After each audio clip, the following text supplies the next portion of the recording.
प्रभु आप अनुपम हो, आप लोकोत्तर हो, आप विलक्षण हो, आप में अनुपम वैशिष्ट्य है, आप सबसे अलग हो, असाधारण हो। तो आपके अंदर ये विलक्षणता आई कैसे? आपका ये वैशिष्ट्य प्रकट कैसे हुआ? आप आए कहां से? किसने आपको जन्म दिया? कई बार हम लोग कहते हैं ना, ये किस मिट्टी के बने हैं? कहते हैं ये किस मिट्टी के बने हैं? प्रभु आप पूरे संसार में एकदम अलग हो, कोई भी इस संसार में आपके समकक्ष नहीं है। तो आखिर ये तो बताओ, आपके अंदर ये जो अनुपम वैशिष्ट्य हुआ, प्रकट हुआ, ये आया कहां से? किसने जन्म दिया आपको? भगवान लोकोत्तर है, तो लोकोत्तर पुरुष को जन्म देने वाला कोई साधारण नहीं होगा। लोकोत्तर माँ ही लोकोत्तर संतान को जन्म देने का श्रेय प्राप्त कर सकती है। आप जितने अनुपम हो, आपकी मां भी उतनी ही अनुपम है। आपके अंदर की विलक्षणताएं और विशेषताएं आपके मां के समतुल्य प्रकट होती है।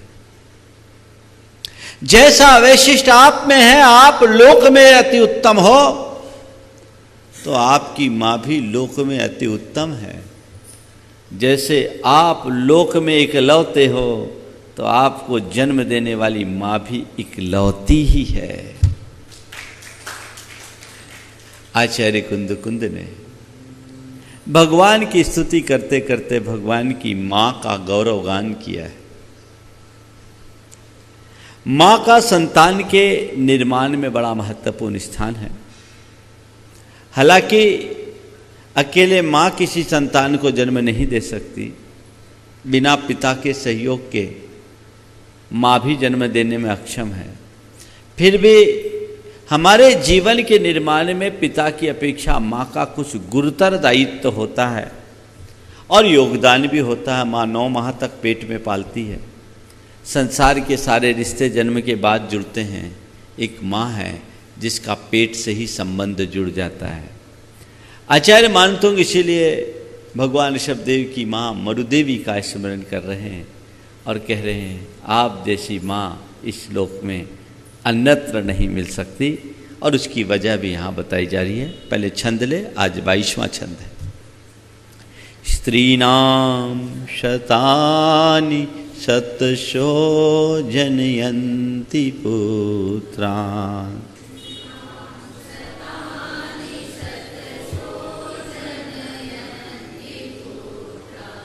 नान्याश्रुतं तदुपमं जननी प्रसूता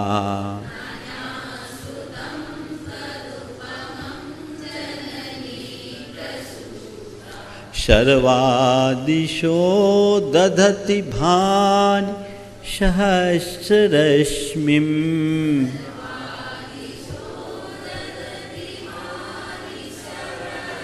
रश्मिं प्राचेव दिग्जनयति स्फुरदंशुजालम् प्राचेव दिग्जनयति स्फुरदंशुजालम्। हे प्रभु, शतानि स्त्रीणाम सत्सो पुत्रान जनयन्ति। सैकड़ों स्त्रियां सैकड़ों पुत्रों को जन्म देती है, लेकिन नान्या जननी तदुपमम सुतम प्रसूता, आपके अलावा और कोई दूसरी जननी माँ तदुपमम आपके समान सुतम न प्रसूता, सुत को जन्म नहीं दिया। आपकी माँ जैसी और कोई माँ ऐसी नहीं हुई जिसने आप जैसे सुत को जन्म दिया। उदाहरण क्या दिया?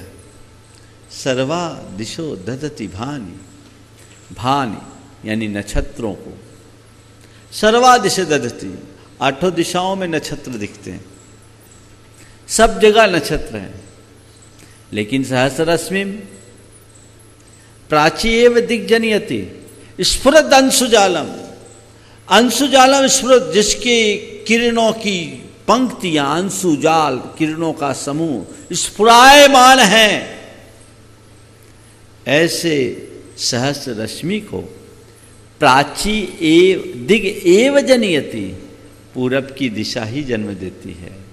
सूरज तो केवल पूरब में ही उगता है, नक्षत्र चाहे जहां प्रकट हो सकते हैं। प्रभु आप सूरज हो और सूरज की भांति हो, तो सूरज का उदय तो केवल प्राची से ही होगा। आप सूरज हो तो आपकी मां प्राची है, वह प्राची की दिशा जिसने आप जैसे सुध को जन्म दिया। सूर्य और नक्षत्रों में कुछ मौलिक अंतर है। ऐसे नक्षत्र में भी प्रकाश है, सूर्य में भी प्रकाश है, पर नक्षत्रों में केवल प्रकाश होता है, सूर्य प्रकाश का पुंज है।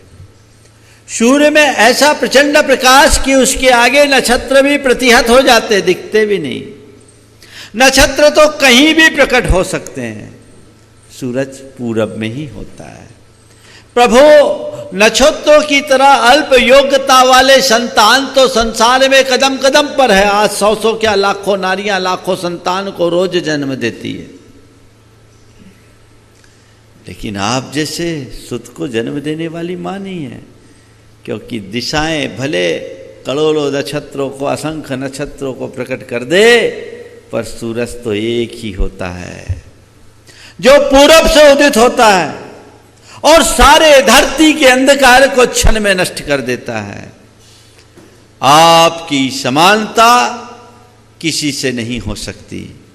आप लोकोत्तर हो, आप विलक्षण हो, कोई भी आपके समतुल्य नहीं है, और इसकी वजह आपकी मां है। नारी जाति का इससे बड़ा सम्मान और क्या होगा कि उसे नारायण को जन्म देने का सौभाग्य मिला है। वो रत्नकुक्षी है। इस छंद में एक मां के महत्व की बात मैं बाद में करूंगा, पर इसके प्रचलित अर्थ के साथ इसका एक आध्यात्मिक अर्थ भी मुझे दिख रहा है। पहले थोड़ी सी उसकी चर्चा भी कर लूं। इसे एक प्रतीक के रूप में ले। प्राची की दिशा ही सूरज को उगाती है, नक्षत्र कहीं भी प्रकट हो जाते हैं। यहाँ मुझे प्राची की दिशा है वो भक्ति के रूप में दिखती है, और सूरज भगवान के रूप में दिखते हैं, जो एक पारमार्थिक उपलब्धि का प्रतीक है। और नक्षत्र सांसारिक आश्रयों से सभी दिशाओं में प्रकट होते हैं, जो सांसारिक उपलब्धि के रूप में प्रकट होते हैं, उनका कोई मूल्य नहीं। प्रभु आठों दिशाओं में प्रकट होने वाले नक्षत्र भौतिक आलंबनों के आश्रय से प्रकट होते हैं। वो हमारे लिए अल्पकालिक सुख देते हैं, पर वो स्थायित्व नहीं रखते। वो तुच्छ उपलब्धि है जो क्षण में नष्ट हो जाते हैं।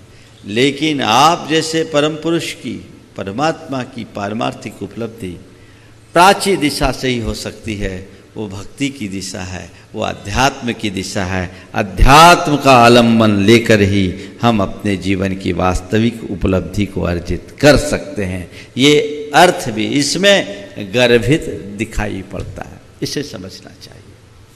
आज बात माँ की है। माँ की महिमा इस छंद में बहुत अच्छे से प्रकट की गई। माँ माँ है। संसार के सारे संबंध बाद में जुड़ते हैं, माँ का संबंध जन्म लेने से पहले ही जुड़ जाता है।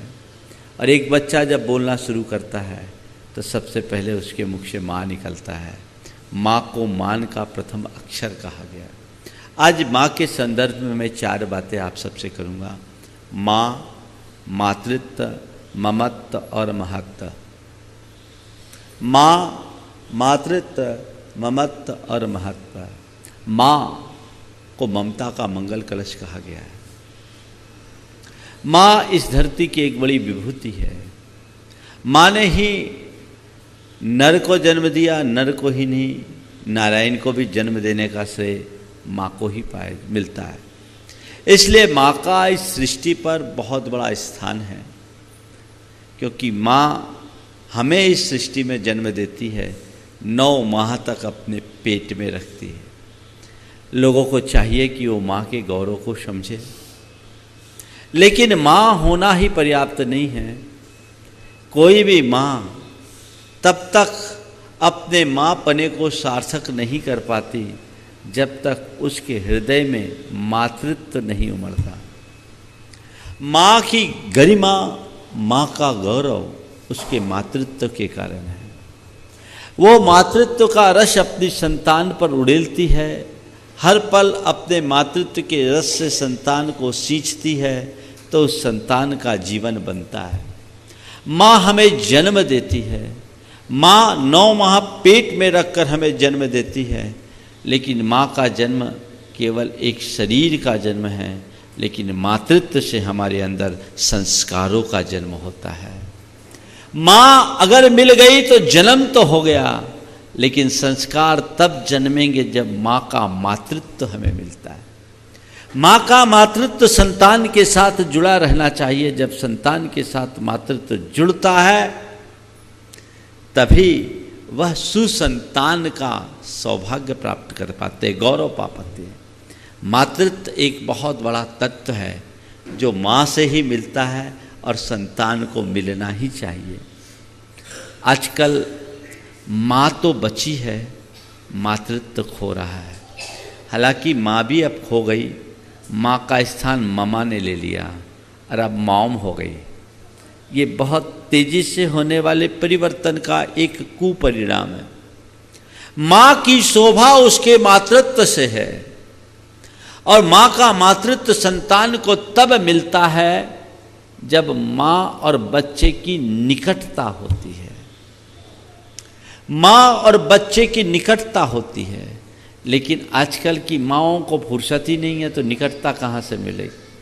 ज़्यादातर माताएं या तो कामकाजी माँ हो गई, और जो कामकाजी नहीं है वो किटी पार्टियों में व्यस्त हो गई।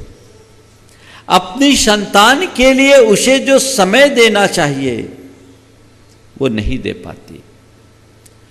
बंधुओं, कुछ ऐसे वैज्ञानिक शोध हुए हैं जो आज हर स्त्री के लिए बहुत ही विचारणीय है, गंभीरता से ध्यान देने योग्य है।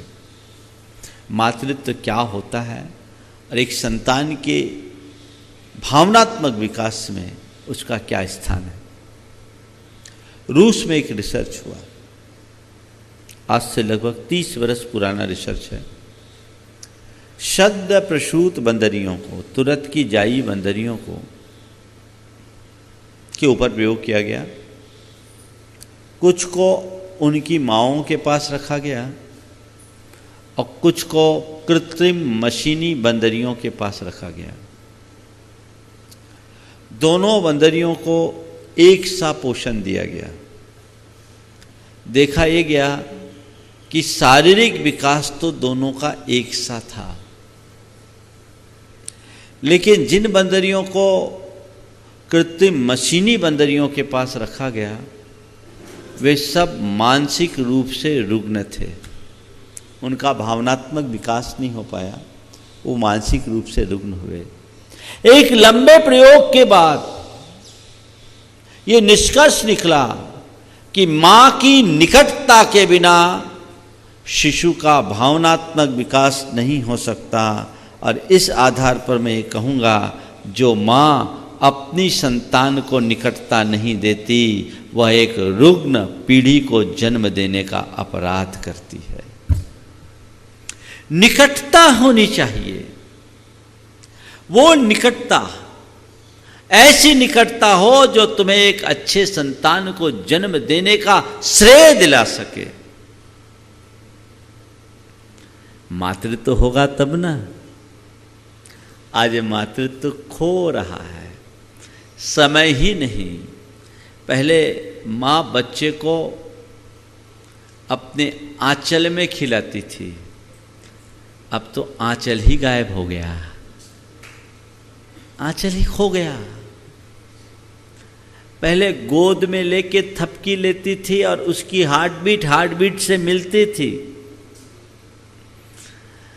अब तो काम ही उल्टा हो गया। बच्चों को लोग व्हील वाले, क्या कहलाता है उसको, क्या बोलते हैं, डोली, ट्रॉली पे ले जाते हैं जैसे कोई सामान हो, बच्चा नहीं। अरे भाइयों थोड़ा तो सोचो, वो तुम्हारे जी का लाल है, तुम्हारे कलेजे का टुकड़ा है, उसे सामान की तरह मत ढो, उसे छाती से चिपका करके रखो तो तुम्हारा कल्याण होगा। लेकिन ये सब अंधानुकरण है। किसी भी चीज के औचित्य का विचार किए बिना लोग ऐसा करने लगे।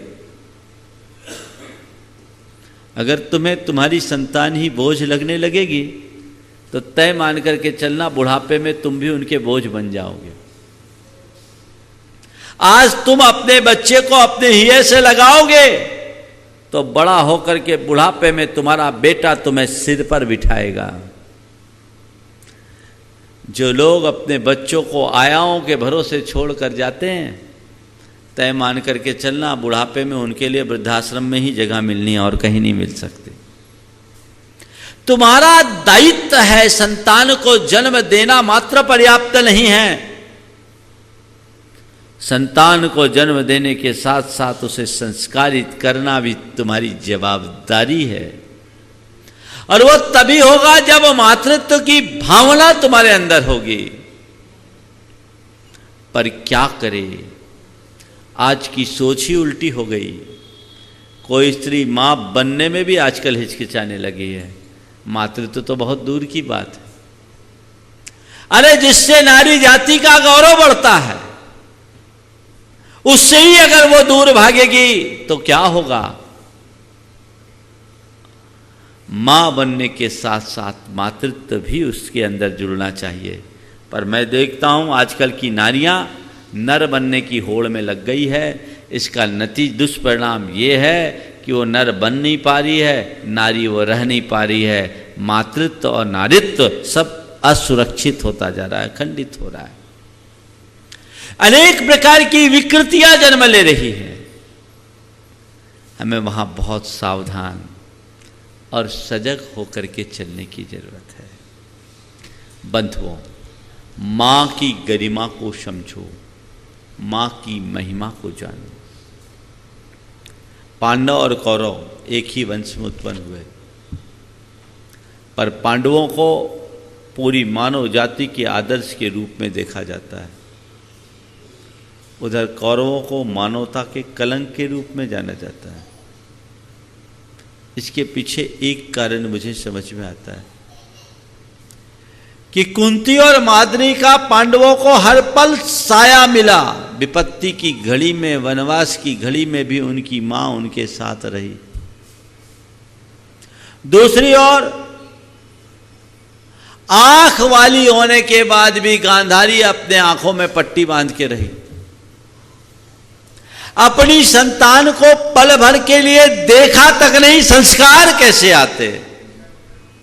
जो माताएं अपनी संतान की उपेक्षा करती है, समझ लेना सब गांधारी की भूमिका में है और कौरवों को जन्म देने का अपराध कर रही है, ऐसा सोचना चाहिए। इस अपराध से बचना चाहिए। सुसंतान को जन्म दो। आप चाहती हो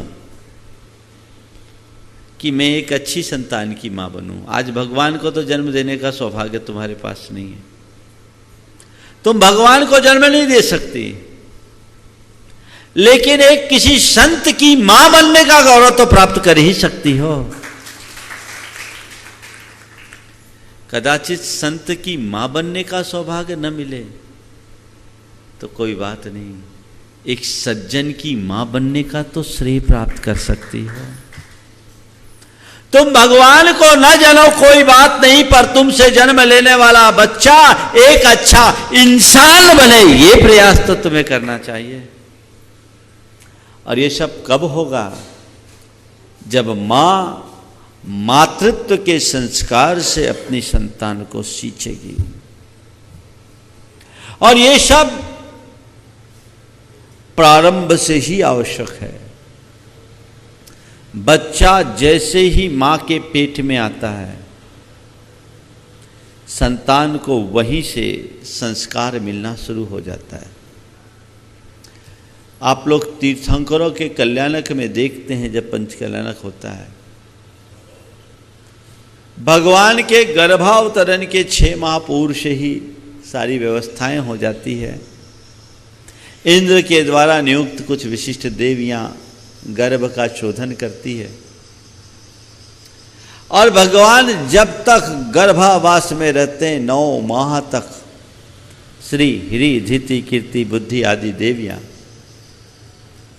उस मां की सेवा में अनुरक्त रहती है। आपने कभी सोचा ऐसा क्यों होता है? आप कह सकते या लोग कहते हैं कि ये गर्भ की रक्षा के लिए होता है। यहां गर्भ की रक्षा की कोई बात नहीं, क्योंकि भगवान तो तद्भव मोक्षगामी है, उनका अकाल मरण होना ही नहीं, वो पूरी तरह सुरक्षित है। ये सब काम गर्भ की रक्षा के लिए नहीं, संस्कारों की रक्षा के लिए होता है। संस्कारों की रक्षा। तीर्थंकर जैसे महान पुरुष के जन्म के लिए भी ये व्यवस्था होती है। 9 माह तक वो मां आमोद प्रमोद ललित कला और धर्म चर्चा में ही निरत रहती है। बंधुओं, आज के संदर्भ में मैं कहूँगा कि जो भी भविष्य में एक माँ बनना चाहती है, तो मैं चाहूँगा वो केवल माँ न बने, एक नर रत्न को जन्म देने का सौभाग्य पाए, एक नर रत्न की माँ बने। और वो बन सकती है, बशर्ते संस्कारों को ध्यान में रखे। हमारे यहाँ गर्भान्वय, कर्तान्वय और दीक्षान्वय की जो क्रियाएं बताई गई, 53 क्रियाएं श्रावकों की है। उनमें गर्भ संस्कार की क्रियाएं हैं, आदि पुराण में वर्णन है। उन संस्कारों का पूरी तरह पालन करना चाहिए।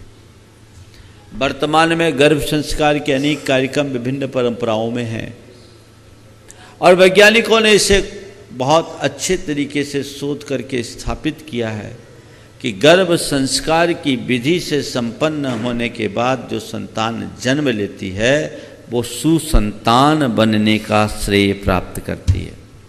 स्वस्थ, सशक्त, सक्षम, संस्कार संपन्न, बुद्धिमान, पराक्रमी संतान को अगर आपको जन्म देना है, तो उसकी तैयारी गर्भ से ही होनी चाहिए।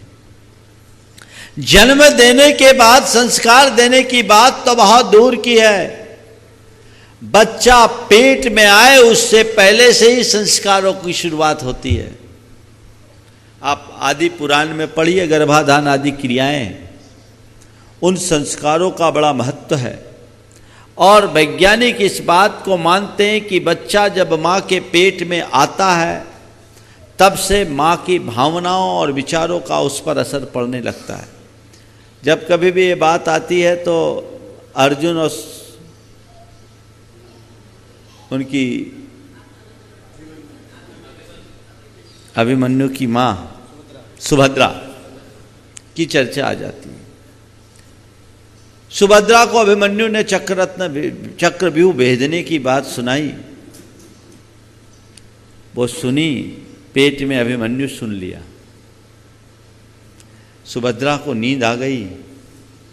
नतीजा ये निकला कि चक्रव्यूह को भेदने की बात तो सीख लिया, निकलने की बात वो न सीख पाया।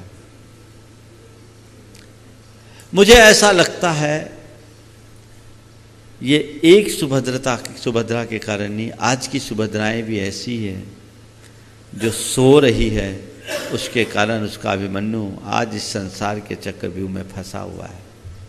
अगर सुभद्राएं जाग जाए तो कोई अभिमन्यु अकाल मौत का शिकार नहीं बन सकता। वैज्ञानिक इस बात को आज पूरी तरह मानते हैं। मां के पेट में जो बच्चा आता है उससे मां का बड़ा गहरा संवाद होता है। मां के विचारों और विश्वासों का उस पर बड़ा गहरा असर पड़ता है। इसलिए वैज्ञानिक कहते हैं कि कोई गर्भवती स्त्री हो तो जितने दिन वो गर्भवती हो, पहले तो संतान गर्भ में आते ही दंपति को शील, संयम और सदाचार का संकल्प लेना चाहिए। उन्हें ब्रह्मचर्य से रहना चाहिए ताकि आने वाले संतान के अंदर मर्यादाओं का संस्कार आ सके, और उसके साथ उन्हें सात्विकता से जीना चाहिए। उस घड़ी माँ की जिम्मेदारी है कि माँ अपने आप को बहुत शांत रखे, सकारात्मक रखे, सहज रखे, उन सब बातों से अपने आप को बचाए जिससे उसके मन में किसी प्रकार का नकारात्मक प्रभाव हो। वो नकारात्मक विचारों से बचे और नकारात्मक लोगों से भी अपनी सुरक्षित दूरी बनाकर रखे, क्योंकि इसका असर माँ का पूरा असर पेट में पलने वाले बच्चे पर पड़ता है। वो दिनों दिन जैसे जैसे बढ़ता है, माँ की प्रत्येक क्रियाओं और प्रवृत्ति का असर उस पर पड़ता है। इसलिए माँ को वहाँ बहुत सावधानी रखने की ज़रूरत है। उसके सारे न्यूरॉन्स का निर्माण 2.5 महीने के बाद शुरू होता है। एक पहला न्यूरॉन बढ़ता है और हर महीने 2.5 लाख न्यूरॉन्स बनना शुरू करते हैं, जो उसके पूरे मस्तिष्क को डेवलप करते हैं। बच्चे का मस्तिष्क 7% मस्तिष्क माँ के पेट में ही विकसित हो जाता है। फिर धीरे धीरे और चीज़ें विकसित होने लगती है। उस घड़ी माँ की जैसी क्रिया होती है, जैसी प्रवृत्ति होती है, बच्चे में वे सारे संस्कार अपने आप पनप जाते हैं, वो उसकी मेमोरी में डल जाते हैं। बड़ा होने के बाद बच्चे में वो सब बातें आ जाती है। इसलिए कोई माँ अगर गर्भवती है तो उसे चाहिए कि वो टीवी से दूर रहे, वो इंटरनेट से दूर रहे, वो मोबाइल से दूर रहे। अगर माँ इन सब से जुड़ी रहेगी तो बच्चे के मन में उसके प्रति लगाव होगा। आजकल जो बच्चे छोटेपन में ही इन सब के प्रति आकर्षित होते हैं, उसके पीछे एक बड़ी वजह यही है कि माँ के पेट से ही उनने ये सब का स्वाद ले लिया है, वो सब सीख लिया है। अभी एक वीडियो की क्लिप मुझे किसी ने दिखाई थी बहुत पहले, 1-2 महीने पहले। एक दूध पीता बच्चा है, उसके हाथ में मोबाइल है और मोबाइल लेते ही बच्चा बड़ा खुश है, और जैसे मोबाइल उसके हाथ से लो वो एकदम बिलखने लगे, बुरी तरह बिलखने लगे। आप लोगों ने भी देखा होगा, बहुत वायरल हुआ। ये किसका परिणाम है? ये उस माँ का परिणाम है। मालूम पड़ा उस माँ ने खूब व्हाट्सएप चलाए, खूब सोशल मीडिया का प्रयोग किया, बच्चे को वो सिखा दिया। वो ये नहीं समझ पा रही है कि ऐसा करके वो कितना खतरनाक खेल खेल रही है। उस अबोध शिशु पर उससे होने वाले रेडिएशन का क्या दुष्प्रभाव होगा। आज ऐसी तकनीक विकसित हो गई है कि अगर एक माँ अच्छे संस्कार देती है और अपनी प्रवृत्ति को संयत रखती है तो वो जैसे चाहे वैसे संतान को जन्म देने का सौभाग्य प्राप्त कर सकती है। मैं जो भी स्त्रियां माँ बनने वाली है उनसे एक संदेश देना चाहता हूँ कि गर्भ संस्कार की पूरी प्रक्रिया को अपनाइए, और जितने दिन ये 9 माह का गर्भ काल है, उस गर्भ के काल को, प्रेगनेंसी के पीरियड को पूरी तरह संयम साधना का एक अवसर माने, तपस्या माने, जिससे एक परिपक्व संतान को आप जन्म दे सके। उस समय अच्छा पढ़े, अच्छा सुने, अच्छी चर्चा करें, मन को तनाव से मुक्त रखें, पराक्रमी पुरुषों की गाथाएं पढ़ें। ऐसा कहा जाता है कि अगर एक माँ जैसे संतान को जन्म देने चाहती है, वैसे भगवान, वैसे गुरु या किसी सत्पुरुष का चित्र अपने सामने रखे, उनकी तस्वीर को सामने रख करके वैसी भावना भाए, बार बार वैसा ध्यान करे तो वैसी संतान को जन्म दे सकते हैं। अभी 3 दिन पहले मनावर से एक बहन जी आई, उनका 9वां महीना चल रहा था। उन्होंने एक बात बताई, महाराज मैं जब भावना योग करती हूँ मेरे पेट में बच्चा मूवमेंट करना शुरू कर देता है। वो भावना योग कर रही है, बच्चा मूवमेंट कर रहा है, भावना योग से बच्चे के अंदर मूवमेंट हो रहा है। वो बहुत ही अच्छा काम है। इस समय में ध्यान करना चाहिए, इस समय सामायिक करना चाहिए, इस समय स्वाध्याय करना चाहिए, महापुरुषों के जीवन गाथा को पढ़नी चाहिए, अच्छी अच्छी बातें सुननी चाहिए, सुनाना चाहिए, तो ये बहुत बड़ा अंतर आता है। और इसके साथ साथ बच्चे को ऑटो सजेशन देना चाहिए। गर्भ में पलने वाले संतान को अगर आप प्रारंभ से अच्छी बातें सिखाओ तो जो काम जन्म देने के बाद वैज्ञानिक ये बताते हैं, जो काम जन्म के 6 महीने बाद सीखता है वो काम बच्चा 2 महीने में भी सीख सकता है। उसके अंदर विलक्षणताएं प्रकट हो सकती है। ये घटित होगा जब अभिमन्यु गर्भ में चक्रव्यूह को भेदने की बात सीख सकता है। तो ये सब बातें सहज है। वैज्ञानिकों ने ये सब बातों को प्रयोग सिद्ध कर दिखाया है। आपको चाहिए कि वहां से संस्कारों का समारोपण शुरू करें, लेकिन क्या करें? आजकल माँ को ही पता नहीं है कि बच्चों को जन्म कैसे दें। संयुक्त परिवार के अभाव के कारण परंपरागत जो बातें थी वो सब समाप्त हो गई। आज फिर से इन्हें पुनर्प्रतिष्ठित करने की ज़रूरत है। बहुत सारे प्रोफेशनल्स हैं जो गर्भ संस्कार के कार्यक्रम चलाते हैं। ये अलग अलग तरीके से कर रहे हैं, पर इसे पूरी तरह जैन विधि के माध्यम से करना चाहिए, कराना चाहिए। और वो अगर कराना शुरू कर दिया गया तो मैं समझता हूँ आने वाले दिनों में एक बहुत स्वस्थ पीढ़ी का जन्म होगा। और ये जिम्मेदारी एक माँ की होती है। माँ उसे अपनाती है तो सारी क्रियाएं और प्रवृत्तियां अपने आप सहज होने लगती। जन्म से संस्कार दे और जन्म के बाद, जन्म देने के बाद उसे प्रारंभ से संस्कार देना शुरू करे। अच्छे संस्कारों का सिंचन अगर माँ अपने बच्चे पर करती है तो वो बच्चा इस धरती का गौरव बनता है, पूरी मानवता का आदर्श बन सकता है। ये जवाबदेही एक माँ की है। इसलिए आचार्य मानतुंग ने माँ को स्मरण किया और एक संदेश दिया, हर माँ ऐसा करे ताकि ऋषभदेव जैसे संतान को भले जन्म न दे सके, पर ऋषभदेव के अनुयायियों को तो तैयार कर सके, ताकि ये संस्कृति आगे बढ़ सके, ये परंपरा आगे बढ़ सके। ये जवाबदेही तुम्हारी होती है, उसकी तरफ ध्यान दो। तो माँ का मातृत्व होना चाहिए। माँ अगर शुरू से मातृत्व से भरी रहे, जन्म देने के बाद भी माँ का मातृत्व उड़ेलता है। मातृत्व कैसा होता है? 2 घटनाएं सुनाऊंगा। देवकी अपने राजमहल के बाहर, देवकी श्री कृष्ण की माँ, हरिवंश पुराण की ये कथा है, अपने राजमहल के बाहर मुनि महाराजों के प्रतीक्षा में खड़ी थी कि कोई आए, आज उनकी अभ्यर्थना करूं, उन्हें आहार दूं। संयोगतः 2 आकाशगामी मुनिराज अचानक उसके आंगन में उतरे। उसने भक्ति भाव से उनका सत्कार किया, प्रणगान किया और भाव भक्ति से भरकर उनका आहार कराया। लेकिन आहार के क्रम में भक्ति के साथ साथ उसका मातृत्व उमड़ने लगा। देवकी को ऐसा लगने लगा जैसे ये मेरे संतान है, पर मुनि महाराज और संतान कैसे? देवकी ने भाव भक्ति से आहार कराया, अपने आप को संयत रखा। मुनिराज आहार ग्रहण करके युगल मुनि चले गए। वे गए ही नहीं कि थोड़ी देर बाद दूसरे 2 मुनि फिर से आए और ये युगल बिल्कुल पूर्व युगल की तरह थे।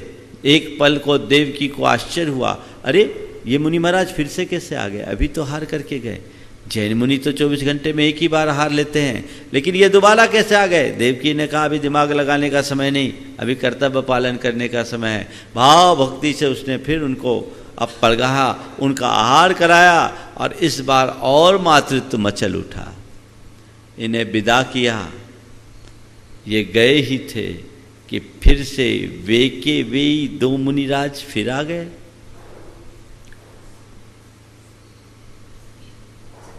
देवकी ने फिर से उनका प्रणगान किया, उन्हें आहार कराया, लेकिन इस बार उसके तो अंदर का मातृत्व सीमा पार कर गया। उसके आंचल गीले हो गए, उसकी छाती से दुग्ध की धार बहने लगी। मुनिराजों को तो आहार करा दिया, लेकिन उसे यह समझ में नहीं आया कि इन मुनिराजों को देखकर मुझे ऐसा क्यों लग रहा है कि जैसे मेरे पुत्र हैं। इतने अंतराल के बाद मेरी छाती में दूध क्यों उमड़ा? मुनिराजों से तो वो नहीं पूछ पाई, सीधे भगवान नेमिनाथ के समोशरण में पहुंच गई और नेमिनाथ भगवान के चरणों में जाकर के उसने सारी घटना सुनाई और पूछा, प्रभु मुनिराज को देखकर भक्ति उमड़नी चाहिए, मेरा मातृत्व क्यों उमड़ा?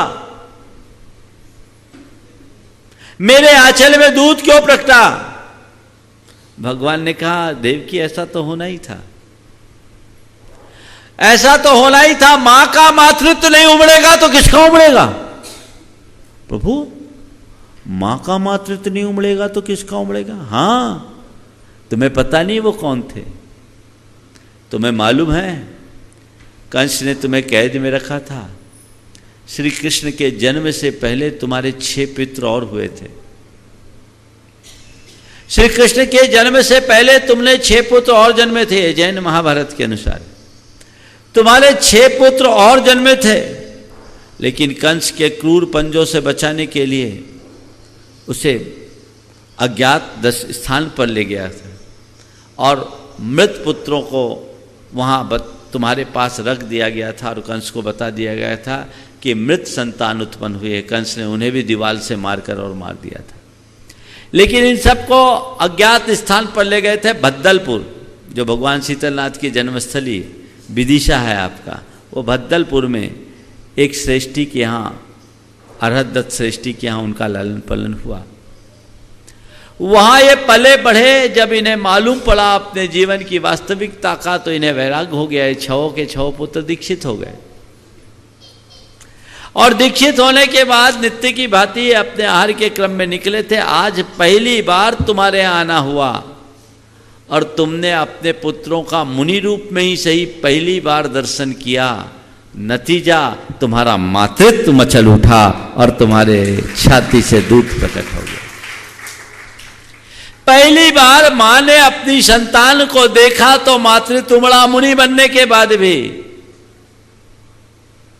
ये मां का मातृत्व है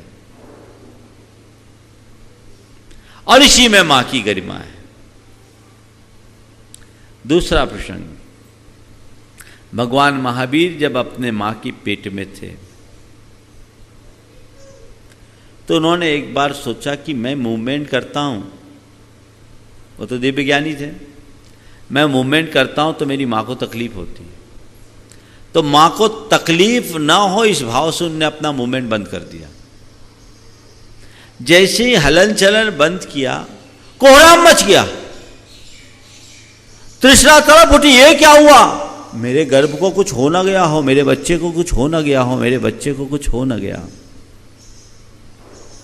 जब भगवान ने देखा तो बोला, धन्य है मां, मैं तो इस भाव से कि मां को कष्ट ना हो इसलिए अपना हलन चलन बंद किया, पर धन्य है मां, इसे कष्ट न देने पर कष्ट हो रहा है।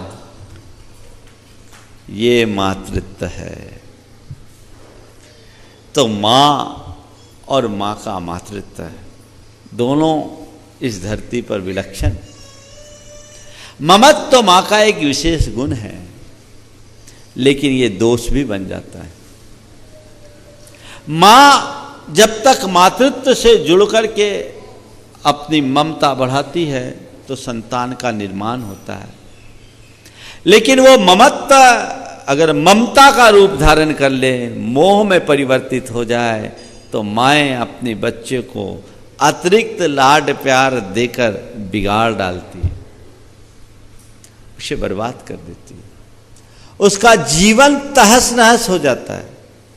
वे अपने जीवन में जो कुछ हासिल करना चाहिए वो नहीं कर पाते।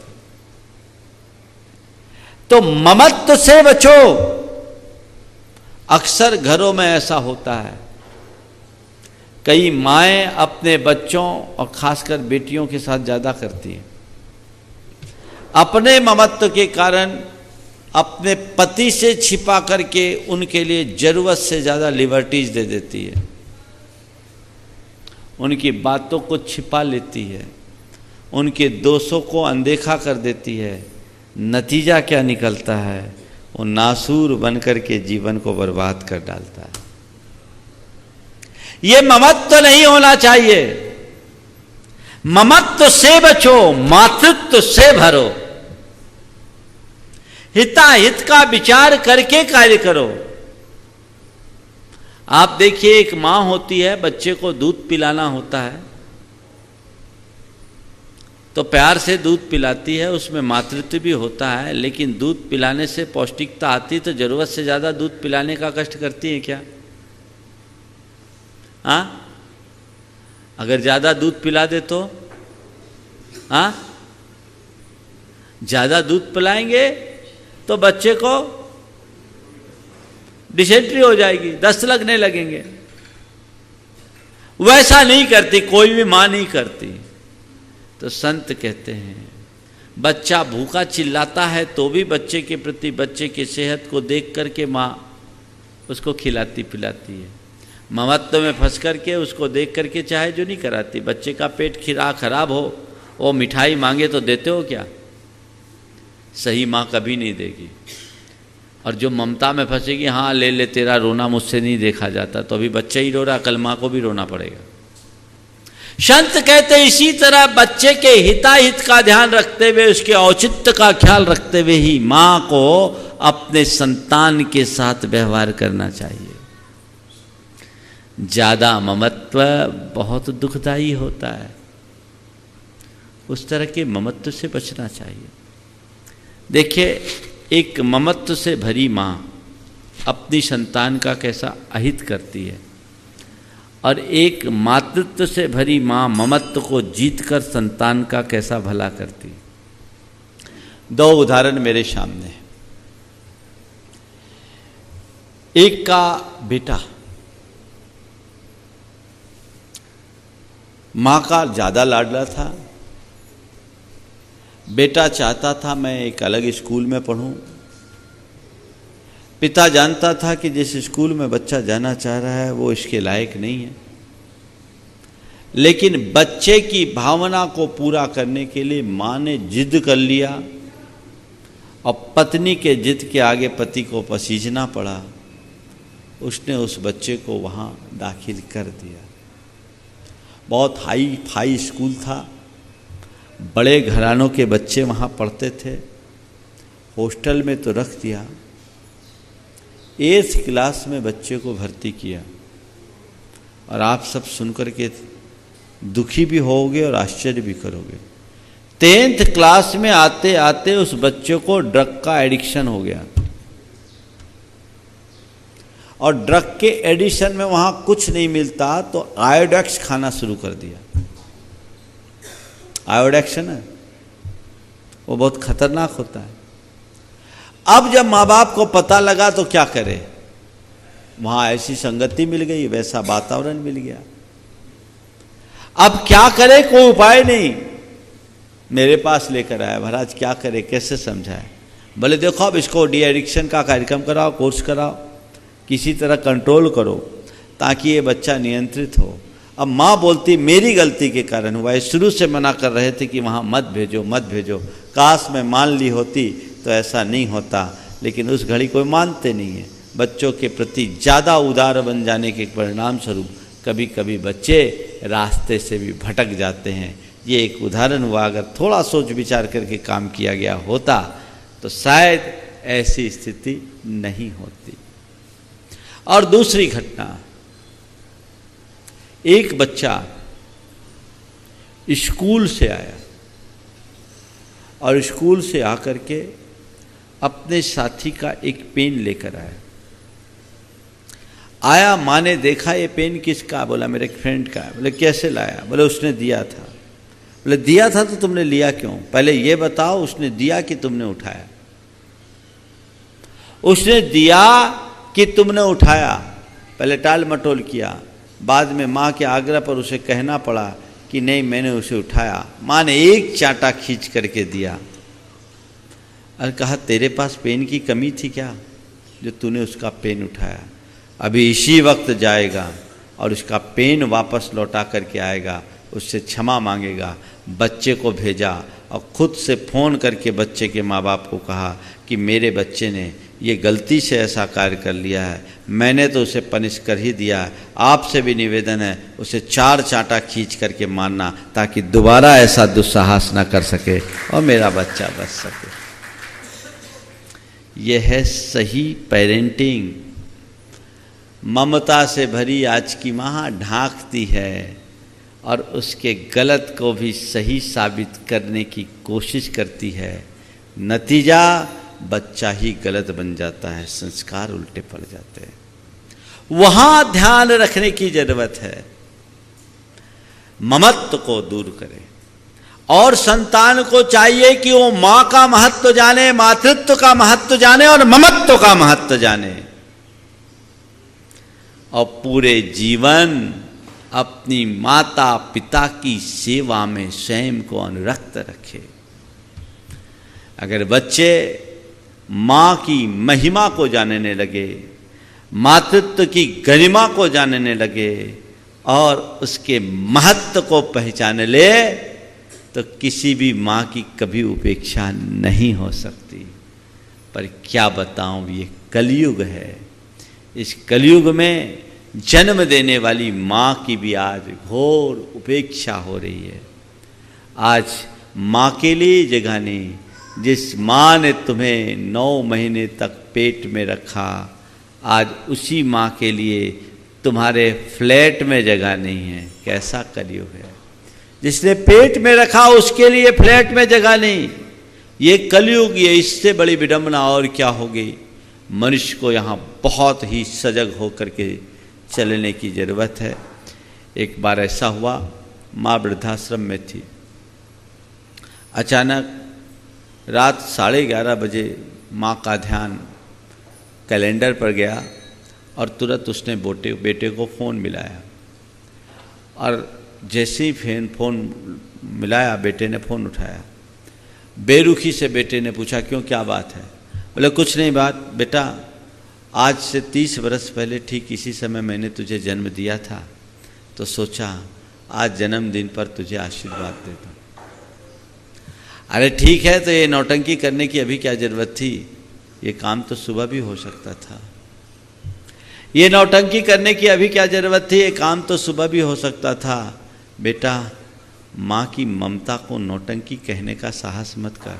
ठीक है, तूने मेरी नींद खराब कर दी, ये काम सुबह भी हो सकता था। माँ सुनी तो एक पल को सन्न रह गई, लेकिन अगले ही क्षण अपने आप को संभालते हुए कहा, ठीक कहता है बेटा, आज मैंने तेरी नींद खराब की, पर मुझे लगता है आज से 30 बरस पहले जब मैंने तुझे जन्म दिया था, मेरी पूरी रात खराब हुई थी, तेरी तो नींद ही खराब हुई। काश लोग इसे जान सके और अपने जीवन को सही रास्ते पर ले जा सके। तो माँ की महिमा को जाने, माँ की गरिमा को जाने, माँ के मातृत्व को समझे, माँ के महत्व को समझे, माँ को, माँ पने को, मातृत्व को और उसके महत्व को ठीक रखे, और संतान उसके महत्व को जाने, जिससे जीवन का कल्याण हो सके। इसी शुभ भाव के साथ मैं अभी विराम लूँगा।